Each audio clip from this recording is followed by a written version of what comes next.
বাংলাদেশের মন্ত্রণালয়গুলোর মধ্যে চ্যালেঞ্জিং মন্ত্রণালয় হইতেছে এই সময় স্বরাষ্ট্র মন্ত্রণালয়। কেন যে হাঙ্গেরি উপদেষ্টা এই মন্ত্রণালয় নিচে জানি না, বেচারার জন্য আমার মায়ে লাগে। কেন চ্যালেঞ্জিং? কারণ এই মন্ত্রণালয়ের ইনস্টিটিউটগুলা সরাসরি নিপীড়নের সাথে যুক্ত ছিল।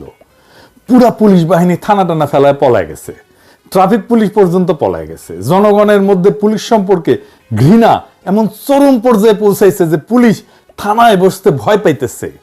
পুলিশ মারাও গেছে অনেক, মায়ের ট্যাঙ্কে রেখেছে।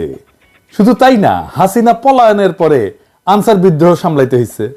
আমি পুলিশ সংস্কার নিয়ে একটা এপিসোড করেছিলাম, এই যে এটা সাজেশন দিছিলাম ছাত্রদের মধ্যে থেকে কিভাবে পুলিশ নিয়োগ দেওয়া যায়। সরকার ট্রাফিক পুলিশ ওই আইনেই নিয়োগ দিছে, আমারটা দেখে দিছে কিনা জানি না, দিলে ভালো, না দিলে অসুবিধা নাই। যাই হোক, সমস্যা কলে মোটে নাই। পুলিশের মোরাল বাড়ানোর চেষ্টা না করলে, পুলিশের সাথে জনগণের দূরত্ব না কমলে দীর্ঘমেয়াদে বাংলাদেশে বড় ধরনের সংকট তৈরি করবে। আমাদের হইতে হবে সৃজনশীল এই সমস্যা মোকাবেলার জন্য। আমি এটা নিয়ে স্বরাষ্ট্র উপদেষ্টার সাথে সরাসরি কথা কইতে চাইছিলাম, তো উনাদের তো মেলা কাম আর কি চাও, উনারা মেসেজ পাঠাইছিলাম। তো স্বরাষ্ট্র উপদেষ্টা আমার ফোন দেওয়ার টাইম হয় নাই। আমি একটা জিনিস বুঝি না, ওনারা তো পলিটিশিয়ান না, পাবলিক ফিগার না, যে এলাকায় যাইতে হয়, দলের লোকদের টাইম দিতে হয়, মিটিং করতে হয়, রাজনীতি করতে হয়, তারপরেও ওনারা টাইম পান না। আমি নিজে থেকে কতজনের সাথে কথা বলি, দেখেন শহীদ পরিবারের সাথে কথা বলি, আপনারা তো জানেন। এমনকি আমি একদম মাঠের কর্মীদের সাথে কথা বলি, আন্দোলনে মাঠের ছাত্রদের অনেকের সাথে কথা বলি। আমি টাইম পাই, ওনারা টাইম পান না। তবে একটা পলিসি হিসাবে আমি নিজে থেকে উপদেষ্টাদের ফোন টোন দিই না, ওনারা দেন। ওনারা যদি ফোন দেন তাইলে টাইম দিই। দায়টা ওনাদের, আমার না। ওনারা দায় বোধ করলেই আমি ওনাদের সাহায্য করব। এমনকি আমি প্রফেসর ইউনূসেরও বলছি যে স্যার, আপনার প্রয়োজন হইলে আমরা কল দিয়েন বা মেসেজ পাঠাইন, যদি কখনো মনে করেন। যদি মনে করেন আমার সাথে আলাপ করার দরকার আছে, কল দিয়েন, আমি আছি। তবে উনি জানাইছেন আমার এই যে ওনার সরকার নিয়ে আমার এই ক্রিটিসিজমগুলো জরুরি আর দরকারি মনে করেন। উনি বলছেন আমি যেন এই কাজটা চালায় যাই। তো যাই হোক, প্রফেসর ইউনূসকে ধন্যবাদ। আপনাদেরও জানা থাকলো যে ওনার সাথে আমার যোগাযোগটা আছে আর কি। যাই হোক, এখন আমার ক্ষুদ্র ভ্রাতার ভগিনীরা কইতে পারে যে দাদা, আপনি উপরে উপরে সমালোচনা করেন, এত বাম্বু দেন আর তলে তলে টেম্পু চালান। যাই হোক, প্রসঙ্গে আসি। কেমনে পুলিশের মরাল বাড়ানো সম্ভব আর জনগণের সাথে দূরত্ব কমানো সম্ভব? স্বরাষ্ট্র মন্ত্রণালয়ের যারা আছেন তারা একটু দেখেন, অল্প একটু সময় না নিচ্ছে, ধরেন নষ্টই হইল আর কি, তাহলে দেখেন না কি কই। এই পরিকল্পনা যদি গ্রহণ করেন, তাহলে এই পরিকল্পনা গ্রহণ করলে এটা ইউনিক মডেল হবে সারা দুনিয়ার জন্য। দুনিয়ার কোথাও এই মডেল বা পরিকল্পনা কখনো বাস্তবায়িত হয়নি। এই পরিকল্পনা বাস্তবায়িত হইলে শুধু পুলিশের মরাল বাড়ার কাজটাই হবে না, মুক্তে আর একটা সমস্যার সমাধান হয়ে যাবে।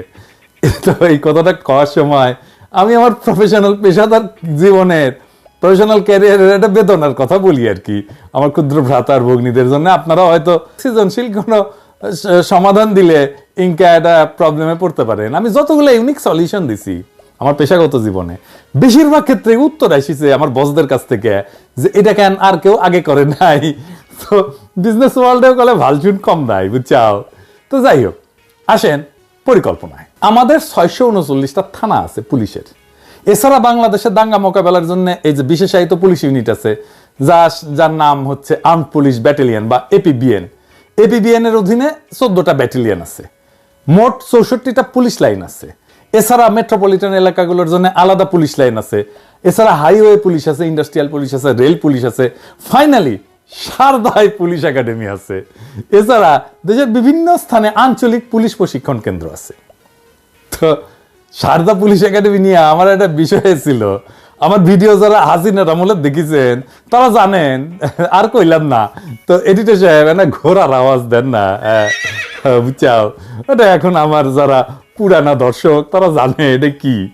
প্রফেসর ইউনূসের উপদেষ্টা মন্ডলী শুনে রাখেন, হাসিনার মন্ত্রীদের কালে ওই সারদা একাডেমির ঘোড়ার থেরাপি দিতাম নিয়মিত। এডিটর সাহেব আর এবার সাউন্ড দেন, আপনাদের যেন দিতে না হয়। আমি কালে থেরাপি দিতে দ্বিধা করবো না, বুঝাও। শুনে নিয়েন এই থেরাপিটা কি জিনিস। যাই হোক, এই সমস্ত জায়গায় যেগুলো কথা কইলাম, এই যে পুলিশের যতগুলো অফিস আছে, থানা আছে, ইত্যাদি ইত্যাদি, এই জায়গায় মূলত থানাগুলোতে যোগ্যতা অনুসারে 2 বা ততোধিক এই বিপ্লবে আহত ছাত্রদের নিয়োগ দেওয়া হোক পাবলিক রিলেশনস অফিসার হিসেবে। সারদা একাডেমি এবং পুলিশ ট্রেনিং একাডেমিগুলোতে ট্রেনার হিসেবে নিয়োগ দেওয়া যেতে পারে, পুলিশ লাইনে সাপোর্ট স্টাফ হিসাবে, কিন্তু থানাগুলোতে যেখানে জনগণের সাথে যোগাযোগ, সেখানে পাবলিক রিলেশনস অফিসার হিসেবে পুলিশ নিজে দেখবে তাদের দানব হয়ে ওঠার ফল কি হয়েছে। তাদের সামনে নিরন্তর একটা জ্বলন্ত উদাহরণে ঘুরে বেড়াবে আহত ছাত্র জনতা। পুলিশের মধ্যে রিমোর্স বা অপরাধ বোধ ঢুকবে। তারা এরপরে নির্মমতা করতে গেলে ওই আহতদের ছবি তাদের চোখের সামনে ভেসে উঠবে। আবার উল্টা দিকে দেখেন, একজন সাধারণ মানুষ যখন থানায় সেবার জন্য আসবে, সে দেখবে এই বিপ্লবে আহত ছেলেদের কাজ করতে, সেবা দিতে। স্বাভাবিকভাবেই জনতার হৃদয় আর্দ্র হবে, পুলিশের প্রতি তার কঠোর মনোভাব পরিবর্তিত হবে এবং জানবে আহত ছাত্র একজন পুলিশ। পুলিশের জনবিচ্ছিন্নতা কাটবে। এই আহত ছাত্ররা বিশেষ পোশাক আর টুপি পরতে পারে, যেমন লাল টুপি পরতে পারে। এই ব্রিগেডের একটা আলাদা নাম দেওয়া যেতে পারে, যেমন ধরেন জুলাই ব্রিগেড।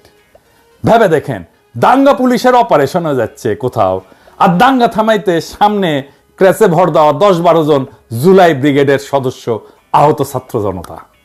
ওইখানে পুলিশের কোনো অ্যাকশনে যাইতে হবে না। এই পুলিশের দিকে কেউ ঢিল ছুড়বে না, এই পুলিশকে কেউ মারতে আসবে না, কারণ সামনে গার্ড হয়ে, শিল্ড হয়ে দাঁড়ায় থাকবে আমাদেরই ভাইয়েরা, আহত ছাত্ররা, আমাদেরই বাচ্চারা। পুলিশের নির্মমতা সারা দুনিয়াতেই গেলে একটা সমস্যা।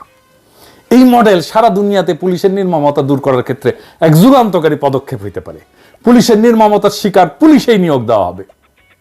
এই পরিকল্পনাটা অত্যন্ত, বুঝতেই পারতেছেন যে ইউনিক এবং মানবিক দৃষ্টিভঙ্গি দিয়া চিন্তা করে বাইর করছি আর কি, যা সারা পৃথিবীতে নজিরবিহীন।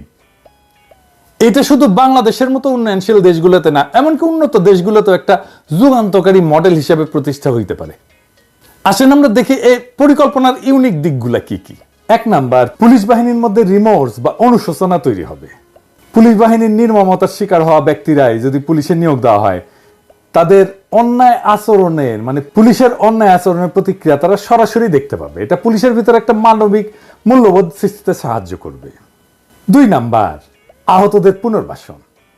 এইটা হয়ে যাবে, একটা বড় অংশের পুনর্বাসন হয়ে যাবে এই প্রক্রিয়ার মধ্যে দিয়া, 2 পক্ষেই লাভ। 3 নাম্বার, পাবলিক রিলেশন উন্নত হবে। যেমন আহত ছাত্র বা নাগরিকদের পাবলিক রিলেশন অফিসার হিসেবে নিয়োগ দিলে সাধারণ জনগণের কাছে পুলিশের ভাবমূর্তি পরিবর্তিত হবে। থানায় গিয়া মানুষ সেবা পাওয়ার সময় আহতদের দেখা পুলিশের মানবিক দিকটা উপলব্ধি করবে। 4 নাম্বার, দাঙ্গা মোকাবেলার নতুন কৌশল। ধরেন দাঙ্গা মোকাবেলার সময় আহত এবং ক্র্যাশে ভর দিয়া দাঙ্গার সামনে দাঁড়ানো জুলাই ব্রিগেড দাঙ্গা প্রশমনে সহায়ক হবে। এরা তো সাহসী ছেলে, এরা তো দাঙ্গার সামনে দাঁড়াইতে ভয় পাবে না, ওইখানে যেই তো তারা আহত হয়েছে। এবং তাদেরকে যখন সামনে দেখবে, তখন এই পুলিশের উপরে থেকে ঢিল ছুড়বে না।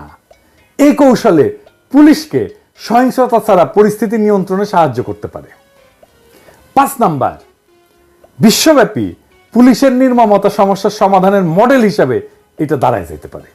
আমেরিকা, ইউরোপ, এমনকি অন্যান্য দেশে পুলিশের নির্মমতা একটা বড় সমস্যা। এই মডেল সেইখানে গ্রহণযোগ্য হইতে পারে। রেস্টোরেটিভ জাস্টিস প্রোগ্রাম বলে একটা মডেল আছে, যাতে নির্যাতিতদের সাথে অপরাধীদের সামনাসামনি বসানো হয়, যাতে অপরাধীরা তাদের কর্মের প্রভাব বুঝতে পারে।